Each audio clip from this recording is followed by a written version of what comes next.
Mercredi et vendredi, au menu de votre magazine, plusieurs invités pour commenter avec nous l'actualité au Sénégal, en Afrique et dans le monde.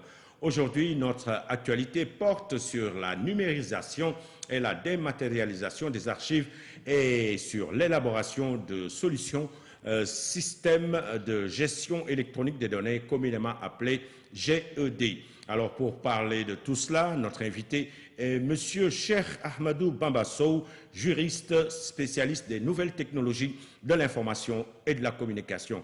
Alors, avec lui, aujourd'hui, nous allons nous pencher sur notre actualité, je vous le disais tantôt, sur les nouvelles technologies de l'information et de la communication, ou si vous voulez, sur la numérisation et la dématérialisation des archives. Alors, tout cela avec vous, Monsieur Sow. Bonsoir. Bonsoir, Monsieur Medech. Merci d'avoir accepté notre invitation sur ce 19h-20h. C'est un plaisir partagé. Alors, qui est Monsieur Ahmadou Bamba Sow? Cheikh, voilà. Cher, comme vous voulez le dire. Effectivement, bon, comme vous l'avez si bien dit, je suis spécialiste des TIC, juriste, entrepreneur, et j'évolue dans tout ce qui touche à la numérisation, à l'informatique, voilà.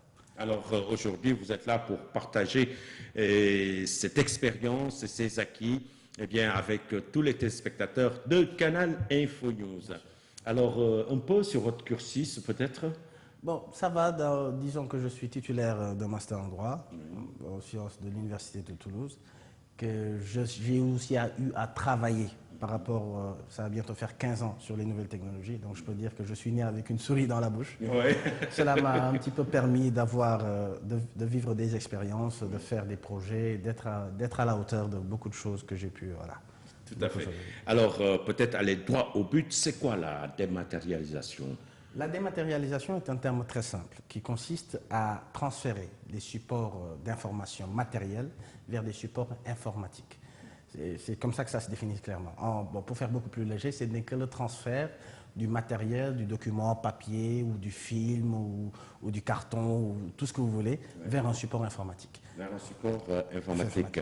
Alors tout cela avec les nouvelles technologies de l'information et de la communication, des scanners, des appareils photo, tout ce que vous voulez. Voilà. Et comment ça se passe justement? La numérisation bien que la définition est très simple, c'est un processus très complexe. Ouais.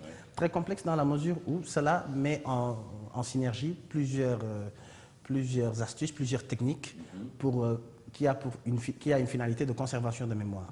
Vous savez, les archives constituent l'âme de toute structure. Aucune structure ne peut exister sans archives. D'abord parce qu'il y a une obligation légale qui est là, parce que les archives, ce sont des documents émis ou reçus par une entreprise. Ces mêmes documents-là sont régis par des textes qui contraignent une conservation qui doit se faire sur ces derniers. Cette conservation-là doit se faire pour prouver un droit ou une obligation pour une durée déterminée. Passé cette durée, les archives deviendront mortes. Alors, justement, la journée mondiale des archives a été célébrée, je pense, la semaine dernière.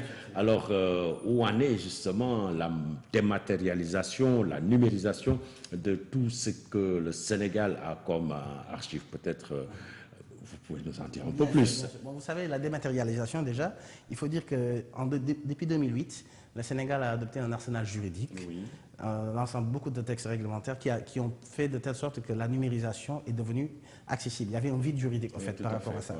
Donc, depuis 2008, les documents signés électroniquement, les documents qui bénéficient d'une signature électronique ont la même valeur juridique que les documents papier. Cela dit, c'est un nouveau métier, parce qu'en 2008, cela a été... Bon, sur le plan de la loi, cela a été disponible en 2008, mais dès les années 2000, en France et dans d'autres pays, cela se faisait. Cela n'empêche, la numérisation et la dématérialisation est considérée comme un nouveau métier.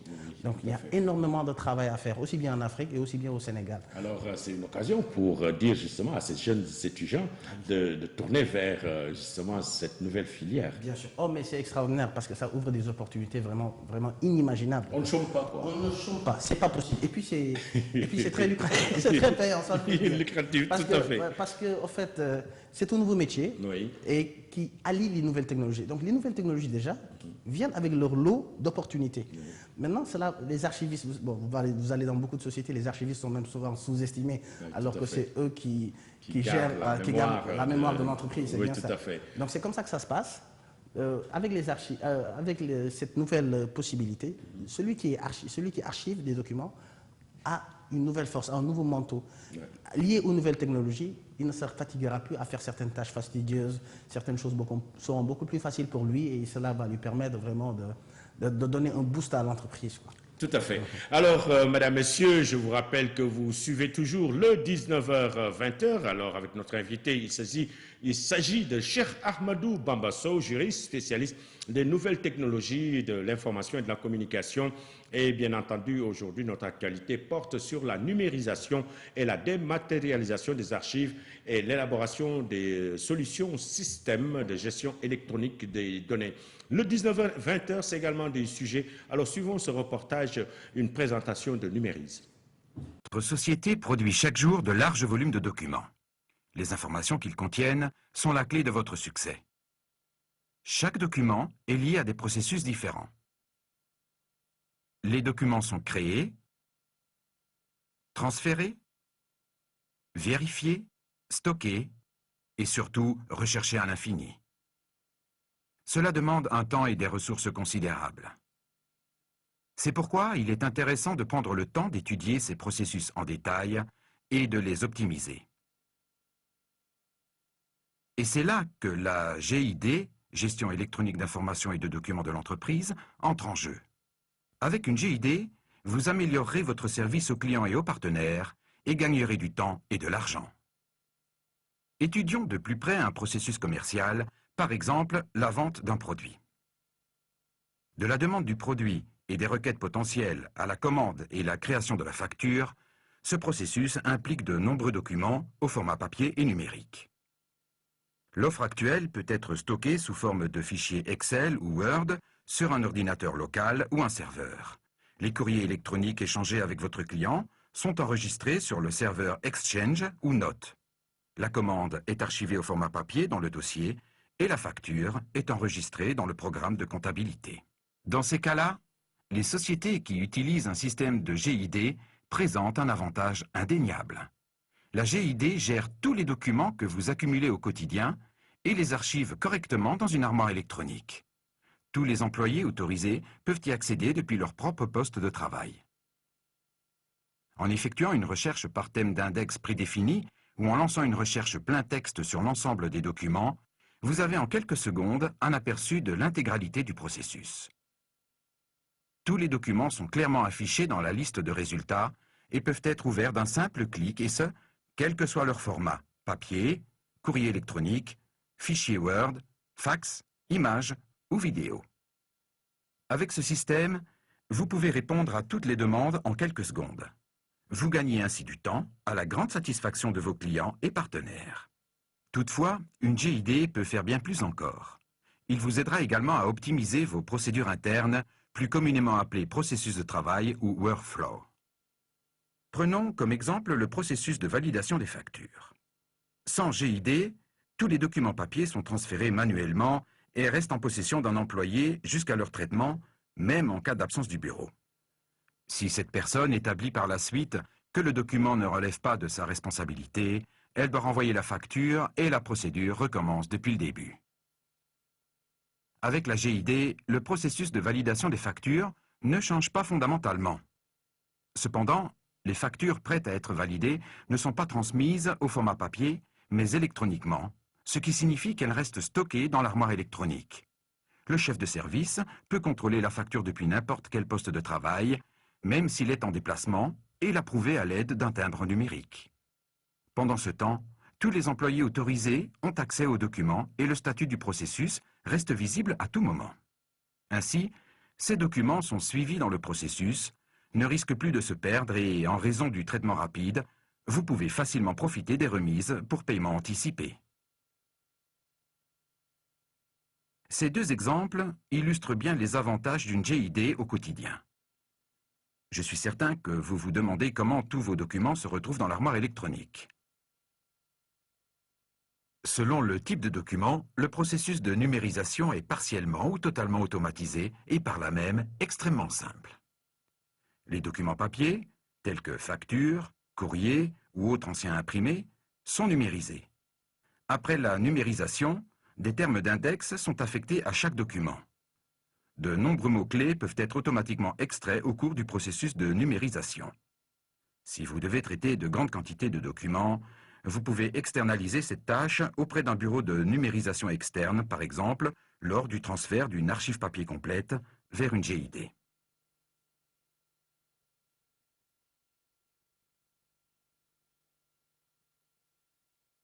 Les GID de pointe peuvent également être directement intégrés à de nombreux autres logiciels.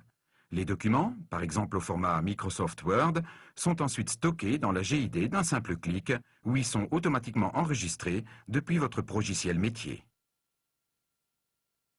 En ce qui concerne les documents déjà au format électronique, tels que les fichiers PDF, CAD ou Word, il vous suffit de les faire glisser-déposer dans l'armoire électronique d'une GID ou d'utiliser un pilote d'impression spécial.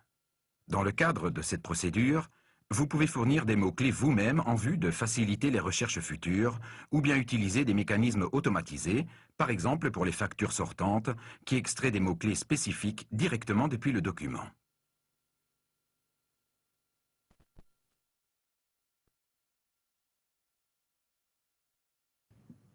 Voilà, alors c'était là une présentation justement de tout le processus de dématérialisation, de numérisation.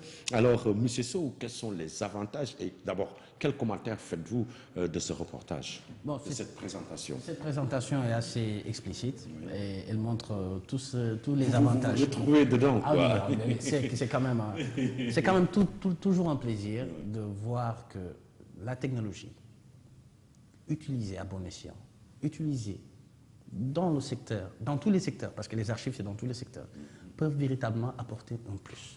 Et je pense qu'il ne faut pas avoir du développement. Tout à fait. Il faudrait y aller. Donc, pour ce qui est aussi de la numérisation, la présentation qui a été faite, effectivement, je me retrouve, et elle montre à quel point les archives sont importantes et à quel point ce processus peut être très bénéfique à l'Afrique. Surtout le gain du temps. Ah oui, on gagne énormément de temps. Parce qu'il y a l'exemple où le dossier a été envoyé non traité ou bien ne devait pas être imputé, retour comme il a dit, à la case départ, alors que si c'est numérisé, ben, l'intéressé a directement accès à cette grosse boîte, on l'appelle comment encore? C'est ce qu'on appelle un coffre-fort numérique. Ah, voilà. C'est ce qu'on appelle un coffre-fort numérique. Un coffre-fort numérique. Cela dit, vous savez, c'est une corvée, voire même une punition, de demander à son archiviste ou à un employé d'aller chercher des archives. Vous savez, avec le fisc peut se lever un jour, demander à une banque, à une structure, à n'importe quelle structure, écoutez, j'ai besoin de telle information, de tel document. Alors, si une seule archive est mal rangée, elle est perdue. Donc, c'est véritablement la croix et la bannière, surtout pour récupérer certains documents. Mais avec ce système électronique-là, on les retrouve en moins de 5 secondes. Tout à fait. C'est de la magie, en fait. C'est la magie de la technologie qui permet cela. C'est comme ça que ça se passe. Voilà. Alors, peut-être on va parler de la numérisation, comment ça s'explique, comment ça se fait, quelle est la procédure? Bon, la procédure, c'est d'abord identifier. Il faut d'abord identifier les archives à numériser. Comme je vous l'ai dit, les archives, ce sont des documents qui ont une durée de vie. Et arrivé à un certain terme, ces documents peuvent ne pas être utiles pour la société ou pour la structure. Une fois qu'on a identifié les documents que nous voulons numériser, nous allons, ce qu'on appelle, implanter ces documents dans le processus de numérisation, le processus de dématérialisation. Donc, on va aller des documents vers ce qu'on appelle la solution logicielle. C'est la gestion électronique des données, c'est des logiciels comme des OCR, qui sont des logiciels de reconnaissance de caractère, qui peuvent même permettre, qui sont intelligents, sont des logiciels intelligents qui peuvent lire les écritures faites à la main. Ah ben super. Et les transcrire. Donc si par exemple je dois chercher un mot si j'ai par exemple 10 000 documents, et parmi un document là, il y a inscrit par exemple Canal Info News. Donc là, au lieu de rechercher traditionnellement avec les moyens traditionnels, je vais tout simplement mettre dans le moteur de recherche Canal Info News et tous les documents qui auront dans leur contenu Canal Info News vont sortir et vont revenir vers moi. Donc c'est comme ça que ça va se passer. Et on va rechercher. Et on va rechercher à une vitesse phénoménale. Donc le gain de temps, et puis la sécurité aussi. Vous savez, les nouvelles technologies font souvent peur. Ils se disent non, mais c'est des documents confidentiels et tout ça. La loi le permet. Depuis 2008, des documents signés électroniquement ont la même valeur juridique que les documents papier. Donc, personne n'a le droit de le publier sans autorisation, ou de le sortir sans autorisation. Donc nous, personnellement, quand nous faisons nos prestations, il y a ce qu'on appelle un accord de confidentialité que nous signons avec nos clients. Nous nous engageons à ne point divulguer les informations trucs et avec tout ce qui va. Parce que vous avez des yeux rivés quand même sur des informations très importantes. Attention, monsieur Sow, vous êtes avec un journaliste, je vais vous tirer le nom. Bien sûr, bien sûr, bien sûr. Ok, alors peut-être voir encore un autre sujet consacré à l'archivage et à la numérisation.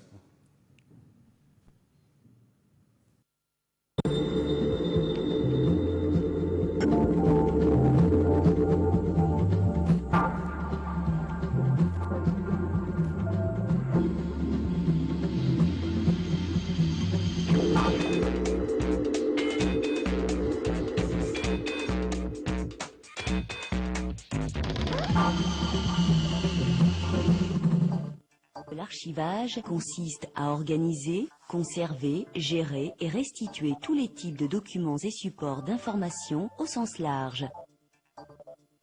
La notion d'archive, synonyme de document papier pour beaucoup, intègre en réalité les supports photographiques, audiovisuels et informatiques, ainsi que les documents électroniques depuis quelques années. Elle intervient sur l'ensemble du cycle de vie des archives et réalise tous les traitements nécessaires à leur bonne gestion. Prise en charge, conditionnement, indexation avec restitution d'un inventaire au niveau de détail souhaité, conservation adaptée en fonction du support concerné, préparation et livraison des recherches, restitution dématérialisée et destruction en fin de cycle de vie.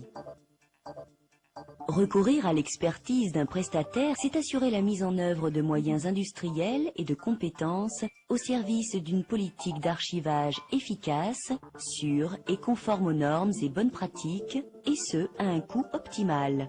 C'est assurer également les bénéfices d'une solution globale, quels que soient les supports d'information et les besoins liés au contexte propre à chaque entreprise. Les process et infrastructures informatiques sont également étudiés afin de garantir un niveau de traçabilité et de confidentialité optimaux. Voilà, alors confidentialité, alors c'est un mot qui est revenu comme ça. Alors je pense que en fait toutes ces personnes qui travaillent dans ce secteur ont vraiment un droit de réserve très grand. Ouais. Même la technologie permet même de fermer la porte derrière, soi. C'est simple. Moi, je peux par exemple venir dans une institution qui me dit, écoutez, ces documents-là sont à risque, ou même si ces documents sont numérisés là, telle ou telle personne n'a pas le droit d'y accéder. Donc là, je mets en place un système de privilèges. Certains documents sont privilégiés ou ont des droits. Si je suis tel employé ou je suis dans tel poste, je n'ai pas le droit d'avoir accès à ces documents. Ça, c'est la première chose. La seconde chose, c'est que même si je numérise ces documents, j'ai la capacité de ne pas avoir le contenu du document. Donc, je numérise le document en étant sûr que le processus de numérisation est en train de se faire. Les capteurs logiciels s'assurent que le texte n'est pas à l'envers et qu'il est écrit à l'endroit. Et uniquement les personnes autorisées à avoir accès sur ça auront accès à ça. Donc, je suis même capable de numériser sans pour autant avoir accès à l'information. Mais ça, il faut vraiment être de bonne foi. Et ne pas être une personne très curieuse. Voilà, c'est surtout ça. Le problème, c'est que justement, les nouvelles technologies poussent à la curiosité. Effectivement. Bon, alors peut-être on va venir, bon, vous l'avez dit tantôt, tout le monde est intéressé, mais ici au Sénégal, quelles sont les structures justement qui sont susceptibles d'être intéressées par cette technologie? Au Sénégal, par exemple, la première structure qui doit être intéressée par ça, c'est effectivement l'État du Sénégal, particulièrement les administrations et surtout les États civils. Nous avons vu récemment qu'il y a eu certaines structures qui ont perdu énormément de documents. Effectivement. Déjà, que les gens se lèvent pour brûler une mairie et les archives, vraiment, c'est un manque de citoyenneté, de l'incivisme. Et comment le qualifier, on ne sait pas. C'est un suicide. Hein. C'est un suicide parce que c'est effacer une mémoire qui est là pour la collectivité. Je peux même me permettre de dire que c'est un génocide. Dans la mesure où le mot n'est pas trop fort. Le mot n'est pas trop fort pour désigner ce qui se passe. Maintenant, bon, à part les administrations, les mairies, certaines banques, certaines sociétés d'assurance, et toutes les sociétés qui consomment énormément de papier, énormément de documents, les agences comptables, voilà, tout le monde a besoin des archives. Tout le monde a besoin de sécuriser ses archives, tout le monde a besoin de garantir ses archives. Tout à fait. C'est comme ça que ça se passe. Alors, j'entends souvent la dématérialisation des chèques et tout ça, comment ça se passe? Bon, pour la dématérialisation des chèques, il y a ce qu'on appelle des scanners de chèques. Oui. Ces scanners de chèques sont c'est des scanners, comme on dit, mais qui ont un champ de vision limité par rapport au chèque. Donc, une fois qu'un chèque, par exemple, est scanné électroniquement, souvent ça se fait par l'eau, une fois que cela se fait, des codes barres, il y a des codes barres, des insignes qui sont sur le code, qui sont sur le chèque, qui orientent directement le chèque là où il doit aller. Donc, c'est très bien organisé, très précis, très concis. C'est une merveille de la technologie. Ça, Alors, le Sénégal est déjà à l'heure de cette numérisation, de cette dématérialisation. Vous savez, le Sénégal est en avance sur le plan technologique, il est en avance sur beaucoup de pays.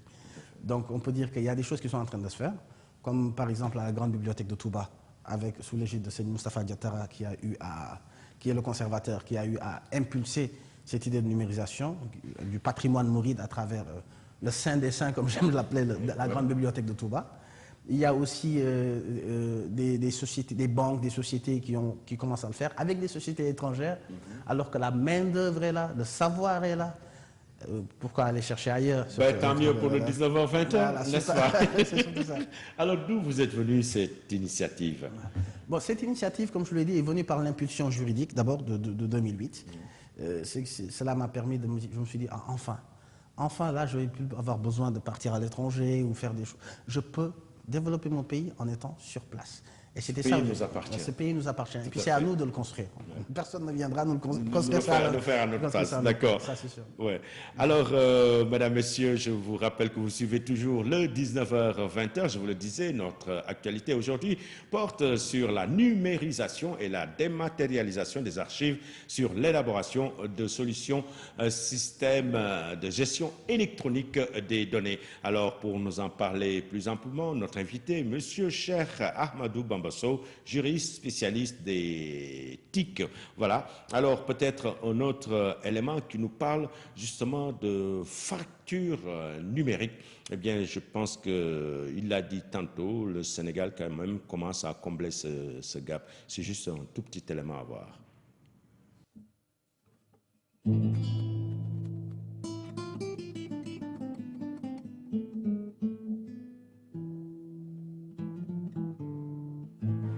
Nous avons le plaisir et l'honneur d'accueillir aujourd'hui le professeur Pascal Salin, qui va nous entretenir de la mondialisation et de la fracture numérique. Le problème de la fracture numérique est un problème qui est bien souvent évoqué, qui est à l'ordre du jour. Il est bien souvent considéré qu'à notre époque, l'accès aux techniques d'Internet, aux techniques informatiques, etc., est la clé du développement, par conséquent, la clé de la prospérité. Et donc, un certain nombre de personnes s'inquiètent du fait qu'il y aurait ce qu'on appelle donc une fracture numérique, c'est-à-dire que certains aient moins facilement accès à toutes ces techniques que d'autres, ce qui, là encore pour certaines personnes, provoquerait un écart croissant, soit entre différentes catégories de personnes à l'intérieur d'un pays, soit entre différents pays. Les pauvres deviendraient de plus en plus pauvres, les riches deviendraient de plus en plus riches. Or, je crois qu'il faut, malgré tout, regarder cette question de manière plus avisée. Il faut peut-être d'abord avoir une vue plus optimiste des choses. Il est certain que les techniques modernes, techniques de l'information, et en particulier Internet, sont, je crois, une chance considérable pour le développement des individus et des pays. Et nous sommes maintenant à une époque où il se passe cette chose extraordinaire que des petits producteurs ont à leur disposition le monde entier. Tout à fait. Et bien, les avantages des nouvelles technologies. Le petit producteur, avec son téléphone portable, eh bien, pour jauger le prix d'une marchandise, eh bien, qui se trouve à Tokyo. Et bien sûr, à travers des comparateurs, et voilà, c'est possible. Oui. Vous savez, la fracture numérique, comme il l'a si bien dit, elle peut se définir comme étant les disparités d'utilisation, d'usage et même de compétences par rapport aux nouvelles technologies. Tout à fait. Mais souvent, on se confronte à une idée reçue, où on dit, non, écoutez, il y a d'autres priorités, la fracture numérique, ça peut attendre. C'est une erreur. Certains le pensent quand même. C'est une erreur. Moi, je vous dis, la fracture numérique n'est rien d'autre que le reflet des fractures sociales déjà existantes. Car si nous arrivons à réduire le gap numérique, nous allons automatiquement arriver à réduire la pauvreté. Il y a des nouveaux métiers, il est même possible de former des gens très facilement, même à travers des langues nationales, parce que nous avons réussi à mettre ces schèmes-là avec l'association Kairos, nous avons réussi à mettre cela en place. Cela consiste à former des jeunes, une grande quantité de jeunes, leur donner des outils, de leur permettre soit de faire payer des factures, soit de créer des cartes de visite, des cybertrucs, des services, des cyberservices, de nouveaux services. Mais c'est un marché qu'on doit exploiter à 100%. Donc les cyberservices ne vont pas disparaître encore. Absolument. Il y a encore pas. beaucoup de choses à faire. Énormément. Vu surtout avec la vitesse de la technologie actuellement, il y a énormément de choses à faire. Et mes jeunes amis qui ont envie de fermer leur cyber... Oh, il ne faut surtout pas qu'ils le fassent. J'espère qu'ils le suivent. Il y a encore beaucoup de choses à faire. Et des sous à gagner, n'est-ce pas? Effectivement. Alors, monsieur, on va revenir chez nous, justement, avec Daraï Kamil. Alors, justement, vous aviez dit tantôt que vous étiez en train de numériser, justement, la grande bibliothèque de Touba avec Daraï Kamil. Alors, qu'est-ce qui va changer, justement, à Daraï Kamil au terme de cette numérisation, de cette dématérialisation, de ces nombreuses archives qui se trouvent à Touba? Bien sûr, vous savez que la communauté mouride, la communauté musulmane aussi en général au Sénégal est très attachée à l'écriture. Donc l'écriture déjà, même le caractère sacré des écrits est très important. Cela dit, ce qui va se passer à Touba, sous l'impulsion, parce que c'est Cheikh Ahmadou Bamba lui-même qui a eu à dire Kira Mutu Khatouyedi. La traduction, c'est mes miracles sont mes écrits. Donc, le caractère sacré des écrits de Cheikh Ahmadou Bamba, les caractères sacrés des écrits coraniques et tout ça, sont à garder pour la postérité. Oui, parce que le Coran, c'est quand même plus de 14 siècles derrière. Donc, vous voyez, on a su préserver. Donc, maintenant, il faut divulguer. Bon, à Touba, on est confronté à certains problèmes, comme par exemple la transcription des Khassaïd. L'écriture des Khassaïd est compréhensible au Sénégal, en Afrique de l'Ouest et dans certains milieux très initiés. C'est du wolofal en quelque sorte. Bon, il y a du wolofal, mais on peut dire qu'il y a même des caractères que celui qui vient d'Arabie Saoudite ou du Yémen ne peut pas avoir, ne peut pas comprendre. Mais nous le partageons quand même en Afrique de l'Ouest. Nous le partageons en Afrique de l'Ouest, à Tombouctou, au Niger, dans beaucoup de pays. Et comme je vous l'ai dit, dans les cercles aussi initiés. Donc il y a un petit peu des initiés un peu partout. C'est-à-dire l'objectif, c'est de transcrire les Khassaïd vers un arabe contemporain, tout en conservant l'ancienne écriture, l'originalité. Parce que cette écriture aussi a un sens, une valeur mystique et une valeur littéraire. Donc c'est tout un patrimoine qu'il va falloir truc. On transcrit uniquement pour divulguer les écrits de chaque raconteur. Vulgariser, partager. Et même traduire. Oui, tout à fait. On a prévu de traduire ça en plus de 25 langues, dont le chinois, le mandarin, qui est la langue la plus parlée au monde, comme un truc, le coréen, le japonais. Donc il y a même présentement à Daraï Kamil, on a été face à Massa Alikul Jinan traduit en japonais, des textes scientifiques, des textes vraiment...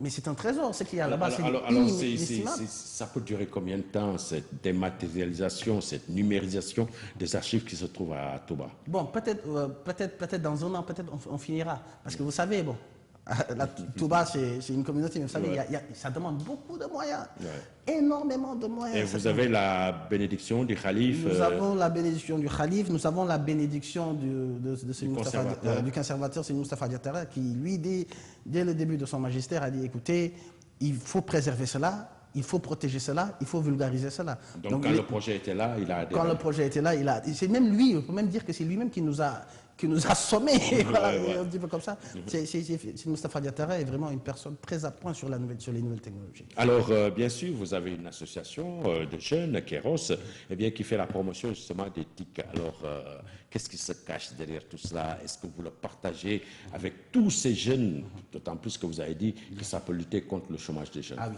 Donc, avec Kairos aussi, bizarrement, 2008, c'est l'année des Lumières, bon, on va dire. En 2008, nous avons créé une association qui s'appelle Kairos, qui avait pour but de faire la promotion des nouvelles technologies. Bon, le terme Kairos est un terme d'origine grecque qui désigne le moment opportun. Donc, c'est le moment opportun pour agir. C'est comme ça que ça se passe. Il faut le saisir, quoi. Il faut le saisir, effectivement. Il faut le saisir. C'est comme ça que ça se passe. Dans la mythologie grecque, c'est comme ça que ça se passe. Maintenant, on est là, donc on a voulu mettre ce concept au pied pour saisir le moment opportun, pour saisir effectivement cette opportunité qui est là, qui se présente à travers les nouvelles technologies. Parce qu'il y a une phobie maintenant de la technologie.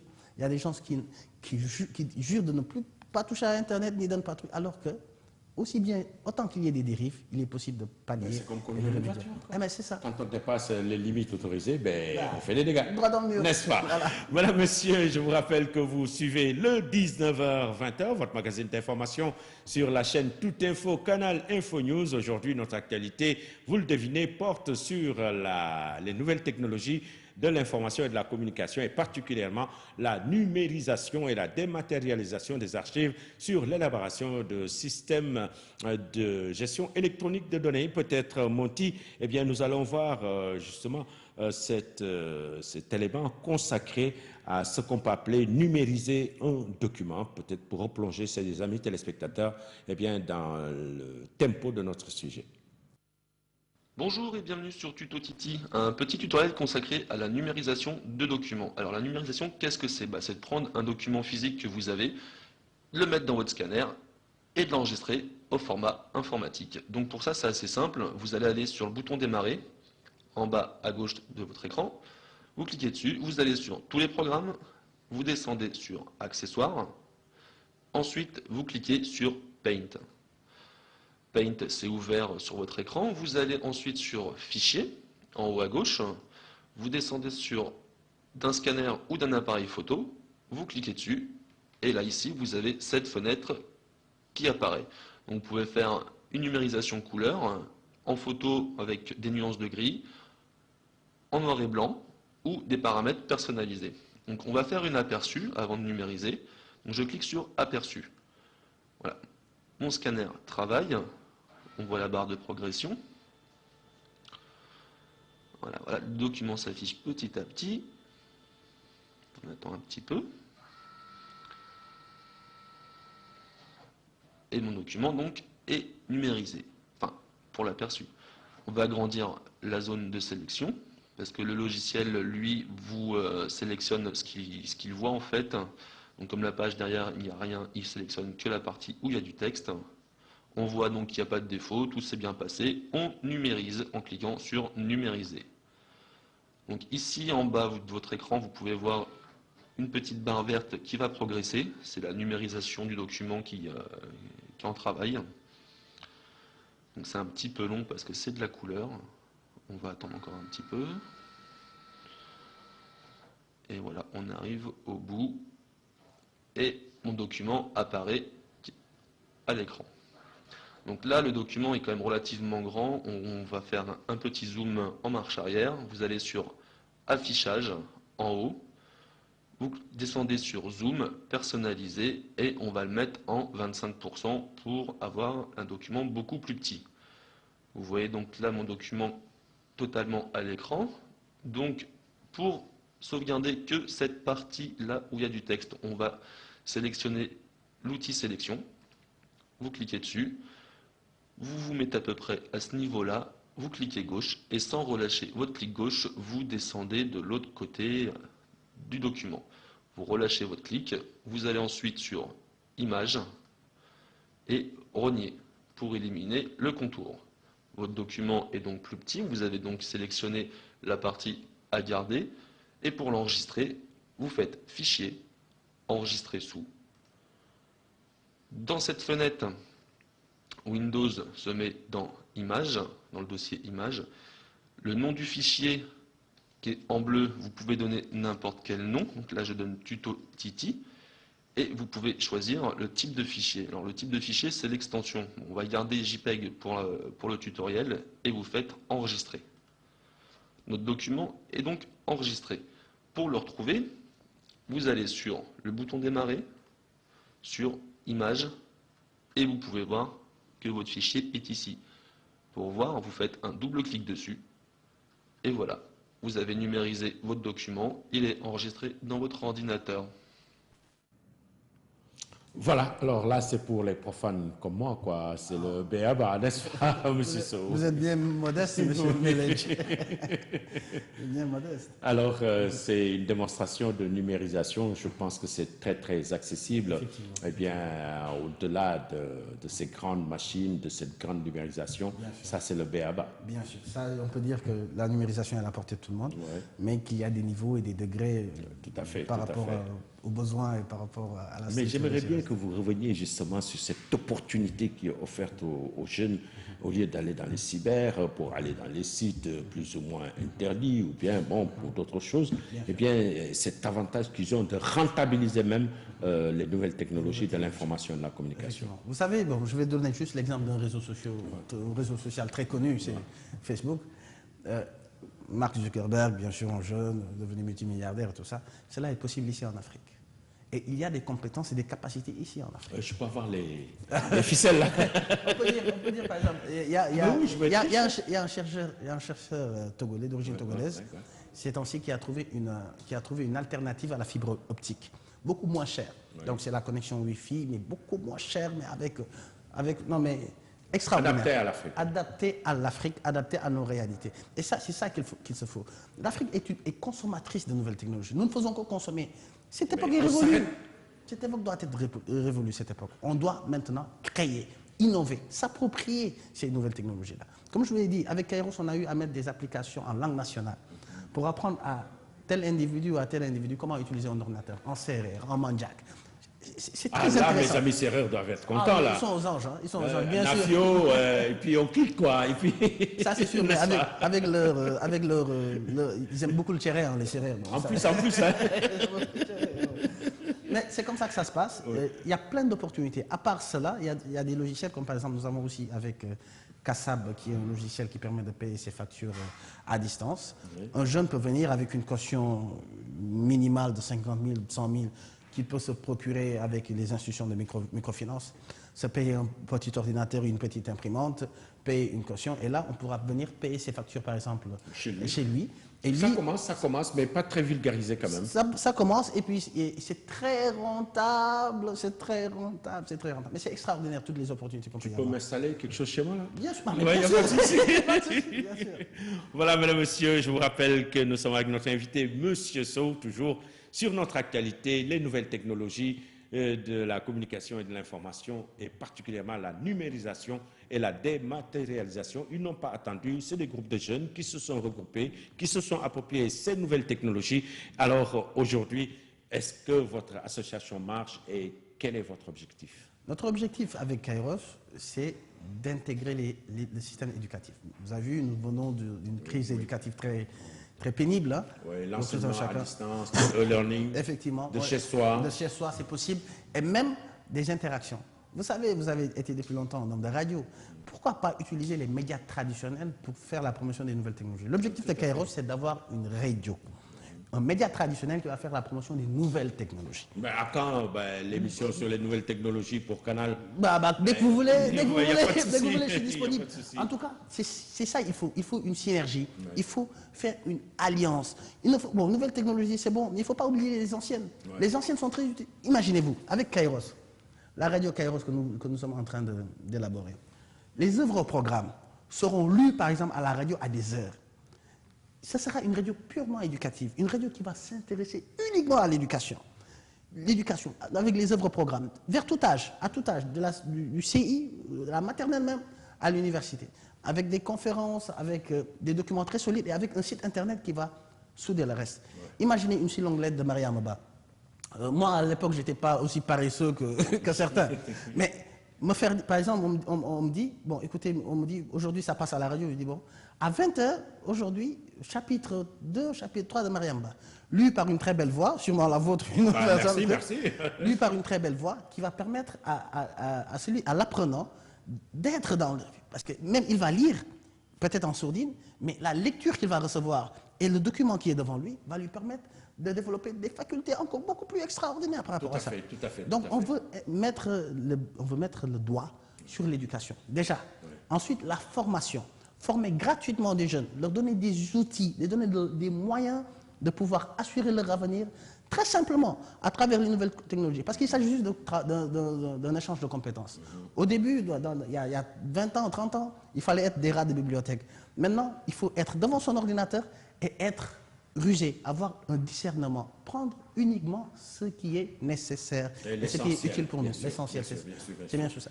Alors, dans ce cas, moi, je pense que c'est une très, très bonne œuvre. Est-ce que vous avez déjà déposé ces projets, les actions que vous avez menées avec votre association Kairos au niveau des autorités étatiques? Et quel appui également attendez-vous de l'État? Parce que donner gratuitement eh bien, cette formation et monter gratuitement cette radio éducative, Bien sûr. je pense que cela nécessite quand même un appui. Avec l'administration précédente, nous avons eu déjà à faire des pas, mais vu qu'il n'y a pas une certaine continuité pour le moment... l'administration, c'est une continuité, ne vous en faites pas, monsieur Sow. Donc on va accélérer les procédures, parce que ne serait-ce que la semaine passée, nous étions en réunion d'urgence par rapport à ça, parce que la demande est là. Les compétences sont là, les outils sont là, il va falloir juste qu'on les vulgarise. Il faut une mise en œuvre. Et il faut aussi que l'État s'approprie cela, parce que nous sommes là, nous avons des compétences. Mais ça peut. Moi, des fois, je dis, en fait, l'État du Sénégal traîne un peu les pieds sur le e-learning, l'enseignement à distance. Eh bien, c'est une excellente chose, justement, pour résorber le gap. Bon, je pense qu'on n'aura plus des bacheliers qui ne sont pas inscrits, qui sortent dans la rue pour jeter des cailloux ou demander... De chez eux, ils ont les mêmes formations que ceux qui sont, eh bien, intramuros. Vous savez, c'est à nous, comme je vous l'ai dit. On est dans une... Parce que souvent, quand les jeunes vont sur Internet, ils vont pour consommer. Nous allons créer des logiciels didactiques. Nous allons créer des supports pédagogiques. Et nous avons même déjà créé, parce que bon, je n'aime pas trop parler. Nous allons créer des supports pédagogiques. Nous allons créer des schèmes. Par exemple, L'étranger de l'Albert Camus. Lu par Albert Camus, entièrement par Albert Camus. Donc, c'est un trésor.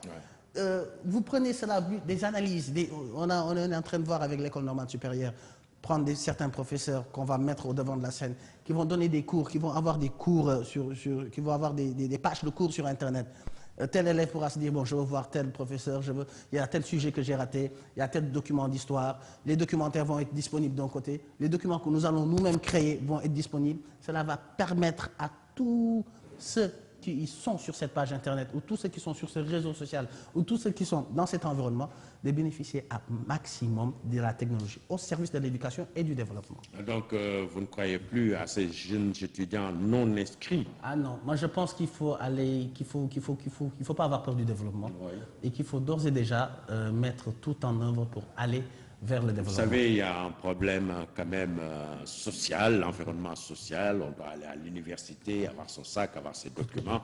Bon, je pense que d'ici quelques années, quand même, les gens vont s'approprier ces nouvelles technologies, le e-learning.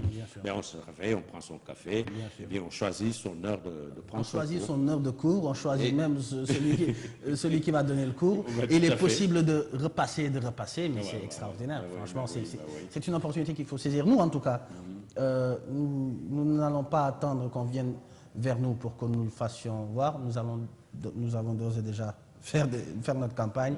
Et comme je vous l'ai dit, parce que l'objectif, tout le temps, quand on propose un service, on dit mais c'est combien?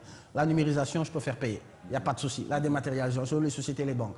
Mais pour ce qui est du développement de mon pays, pour ce qui est du développement des nouvelles technologies, là, je ne vais attendre personne pour cela. Et quitte à ce que je donne gratuitement, quitte à ce que nous donnions gratuitement, parce que c'est quand même un consortium, il y a Mam Gombombo, Aboubakri, Topia, on est là-dedans. J'espère que la prochaine fois, vous viendrez en groupe et puis on va échanger encore beaucoup. Et je pense que également cette fracture numérique, eh bien, si elle est cassée, si les gens s'approprient justement ces nouvelles technologies, ça préserve par exemple nos forêts dans le cadre de la dématérialisation, de la numérisation. On n'aura plus besoin de papier, sauf en cas de force majeure. Voilà. Alors cela ne fera que booster l'économie justement des pays d'Afrique et on va encore préserver la forêt de l'Afrique centrale qui est en train de partir. Malheureusement. Alors peut-être, je ne sais pas, c'est un sujet qui me tient à cœur. Je pense que vous l'avez dit tantôt, parfois ça effraie les nouvelles technologies. Si nous prenons l'histoire de ces jeunes qui ont eu cette histoire malheureuse d'avoir à avoir leur image sur le net. Je pense que là, ça effraie aussi. Je pense qu'il faut une base éducationnelle, seulement que les parents également sensibilisent, que vous, qui vous êtes appropriés les nouvelles technologies, sensibilisent justement les jeunes pour dire c'est parfait, c'est performant, mais attention, danger. Danger. Ouais. Je vais faire passer un message aux jeunes. Oui, tout à fait. Je vais vous dire que les nouvelles technologies ne sont pas une malédiction. Et aussi aux parents. Les nouvelles technologies doivent être une opportunité. Les nouvelles technologies doivent permettre de réduire les disparités de connaissances, les disparités technologiques qui nous séparent de l'Occident. Je vous le dis, n'ayez pas peur des nouvelles technologies. Toutes vos craintes peuvent être palliées par les nouvelles technologies elles-mêmes. Il y a des logiciels de surveillance, il y a des logiciels de sécurisation, il y a tous les moyens technologiques pour vous permettre de sécuriser votre famille, de sécuriser votre environnement et même vous de vous protéger.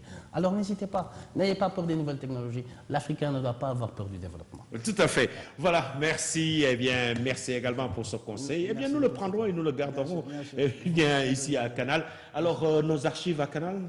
Bon, dès que vous voulez. Okay, voilà. Alors, notre archiviste maison est là, M. Youssou Grasse. Je pense qu'il prendra contact avec vous. Il n'y a pas de souci. Eh bien, ce sera le début d'une collaboration. Merci, M. Sow. À très bientôt.